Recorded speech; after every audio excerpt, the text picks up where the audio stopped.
So இப்போ வந்து big pass வந்து லைவ்ல ஒரு ரூல் போட்டிருக்காரு. எஃப்ஜே கிட்ட கொடுத்து அனுப்பிச்சிருக்காரு. என்னென்னா, நீங்கள் எல்லாருமே வந்து ஒரு டிவி ஷோக்காக வந்திருக்கீங்க. அந்த டிவி ஷோவில் நீங்கள் எல்லாருமே ப்ரெசென்டபிளாக இருக்கணும். பட் இங்கே யாருமே நீட்டாக ட்ரெஸ் பண்ணி அழகாக ட்ரெஸ் பண்ணுறது எதுவுமே கிடையாது. சாட்டர்டே சண்டே எபிசோட்க்கு மட்டும்தான் நீங்கள் நீட்டாக ட்ரெஸ் பண்ணி உங்களை ப்ரெசென்டபிளாக காமிச்சிக்கிறீங்க. மற்ற நாள் எல்லாருமே சும்மா தான் இருக்கிறீங்க. ஸோ எல்லாருமே நீட்டாக குளிச்சு ட்ரெஸ் பண்ணி உங்ககிட்ட இருக்கிறதுல நல்ல ட்ரெஸ் போட்டு அந்த மாதிரி உங்களை ப்ரெசென்டபிளாக காமிச்சிக்கணும் அப்படிங்கிற மாதிரி ஒரு ரூல் போட்டிருக்காரு. ஸோ அதுக்கு முன்னாடி வந்து திவ்யா கிட்ட நீங்கள் குளிங்கன்னு பிக் பாஸ் சொன்னாங்கன்னு சொல்லி நான் வந்து சில ட்வீட்ஸ் பார்த்தேன். அது கரெக்டானு எனக்கு தெரியாது. ஏன்னா நான் மிஸ் பண்ணிட்டேன் வீடியோ எடிட்டிங் அப்போது.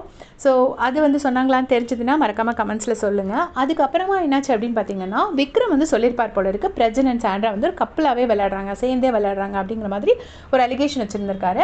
அதுக்கு வந்துட்டு பிரஜன் வந்துட்டு, நீ என்ன வேணா பண்ணு, நான் அடித்து காலி பண்ணிடுவேன், சாவடிச்சிடுவேன், என்ன பேச்சுனே தெரியல, நான் காலி பண்ணிடுவேன், அப்புறம் என்கிட்ட இந்த வண்டி வச்சு இடிக்கிற வேலையெல்லாம் வச்சுக்காதீங்க, வண்டியவே அடித்து உடச்சிருவேன், காலி பண்ணிடுவேன், இப்படிலாம் பேசுகிறாரு.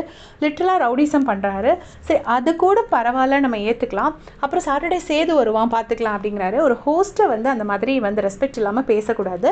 உங்கள் ஃப்ரெண்டாக இருந்தால் கூட இந்த இடத்துல நீங்கள் ஒரு கண்டஸ்டன்ட், அவர் ஹோஸ்ட்டு. ஸோ சேதுபதி சார்னோ ஏதாச்சும் அட்லீஸ்ட் ஒரு சேது அண்ணானோ சம்திங் ஏதாச்சும் சொல்லணும்.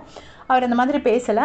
அதுக்கப்புறம் என்னென்னா, உங்களுக்கு வந்து ரொம்ப ஆசையாக இருக்குன்னா உங்கள் ஒய்ஃபை நான் கேட்டை திறந்து விட சொல்கிறேன், இவர் திறந்து விட சொன்னோடனே பிக் பாஸ் திறந்து விட்டுருவார். அது என்ன லாஜிக்னே தெரியல. கேட்டை திறந்து விட சொல்கிறேன், விக்ரம் வந்து உங்கள் ஒய்ஃபை இங்கே கூட்டிகிட்டு வாங்க அப்படின்னு சொல்கிறாங்க. நான் விக்ரம் வந்து செம கடுப்பாகி கோவப்படுவாரோ அப்படின்னு நான் நினச்சேன். பட் அவர் ஒரு மாதிரி கொஞ்சம் பொறுமையாக ஹேண்டில் பண்ணிட்டாரு. எனக்கு என்ன டவுட்டுனா, நீங்கள் வந்து என்ன வேணுமோ விக்ரம் பற்றி பேசுங்க. விக்ரமோட ஒய்ஃப் பற்றி பேசுகிறதுக்கு உங்களுக்கு என்ன ரைட்ஸ் இருக்குது? நீங்கள் உங்கள் ஒய்ஃபை இங்கே கண்டஸ்டண்ட்டாக கூட்டிகிட்டு வந்திருக்கீங்க. கூட்டிகிட்டு வந்தனால அவர் பேசுகிறாரு. அவர் ஒய்ஃபை கண்டஸ்டண்ட்டாக கூட்டிகிட்டு வரல. அப்போ நீங்கள் எதுக்கு பேசுகிறீங்க? அது வந்து ரொம்ப தப்பு. ஏன்னா வந்து அது வந்து விக்ரமோட ஃபேமிலியை பற்றி பேசுகிறது, வளர்ப்பு பற்றி பேசுகிறது எப்படி தப்போ, இது அதை விட ஒரு படி மேலே இது வந்து சொல்கிறது ரொம்ப ரொம்ப தப்பு. அதை வந்துட்டு பிரஜன் வந்து சொல்கிறாரு. இது கேட்குறதுக்கும் ஆள் இல்லை, ரொம்ப மட்டமாக பேசுகிறாரு. பட் எனக்கு தெரிஞ்சு விக்ரம் அந்த சுச்சுவேஷனை ரொம்ப மெச்சூர்டாக ஹேண்டில் பண்ணிட்டாரு. நான் சத்தியமாக ஏதாவது கை கலப்பு சண்டை அளவுக்கு போயிடுமோ ஒய்ஃப் இன்வால்வ் பண்ணனால அப்படின்னு நான் நினச்சேன்.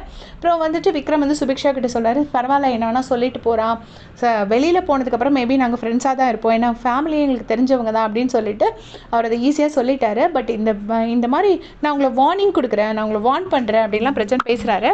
முதல்ல பிரஜன் இந்த வார்னிங் கொடுக்கறதுக்கு, அதுக்கப்புறம் இந்த மாதிரி ரொம்ப ஒரு த்ரெட்டனிங் டயலாக்ஸ் பேசுகிறதுக்கு கண்டிப்பாக அவர் வந்து பிக் பாஸ் ஆடுற இவர் விஜய் சேதுபதி சார் கண்டிப்பாக கேட்கணும். கேட்டால் தான் அவர் இதை ஸ்டாப் பண்ணுவார் நான் நினைக்கிறேன்.